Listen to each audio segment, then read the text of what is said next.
মুন্সিগঞ্জের লৌহজং উপজেলার কলমা ইউনিয়নে খোলা আকাশের নিচে চলছে একটি মহিলা মাদ্রাসার পাঠদান কার্যক্রম। দীর্ঘদিন ধরে শ্রেণীকক্ষ সংকট ও ভবন নির্মাণ বন্ধ থাকায় চরম দুর্ভোগে পড়েছেন শিক্ষক-শিক্ষার্থীরা। তীব্র গরম ও রোদের মধ্যেই কোমলমতি শিক্ষার্থীদের পাঠ গ্রহণ করতে দেখা গেছে।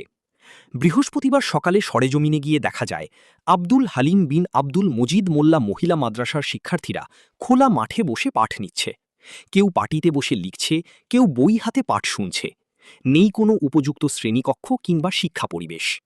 মাদ্রাসা কর্তৃপক্ষের অভিযোগ, স্থানীয় কিছু প্রভাবশালী ব্যক্তি নির্মাণ কাজে বাধা দেওয়ায় ভবনের কাজ বন্ধ রয়েছে। ফলে বাধ্য হয়েই খোলা স্থানে পাঠদান চালাতে হচ্ছে। মাদ্রাসার পরিচালক হাফেজ মৌলানা সালমান জানান, প্রতিষ্ঠাতা আব্দুল হালিম মোল্লা তার নিজস্ব জমি মাদ্রাসার নামে ওয়াকফ করেন। তবে পার্শ্ববর্তী জমির মালিক মিল্টন মোল্লা গং শুরু থেকেই এ প্রতিষ্ঠানের বিরোধিতা করে আসছে বলে অভিযোগ করেন তিনি। স্থানীয়দের দাবি, ব্যক্তিগত বিরোধের কারণে দরিদ্র পরিবারের মেয়েদের শিক্ষা কার্যক্রম ব্যাহত হচ্ছে। তবে অভিযোগ অস্বীকার করে মিল্টন মোল্লা বলেন, জমির মালিকানা নিয়ে আদালতে মামলা চলমান রয়েছে এবং মাদ্রাসার নামে ওয়াকফ করা জমিও তাদের অংশের মধ্যে পড়ে। এদিকে দ্রুত সমস্যার সমাধান ও মাদ্রাসা ভবন নির্মাণের দাবি জানিয়েছেন অভিভাবক ও এলাকাবাসী।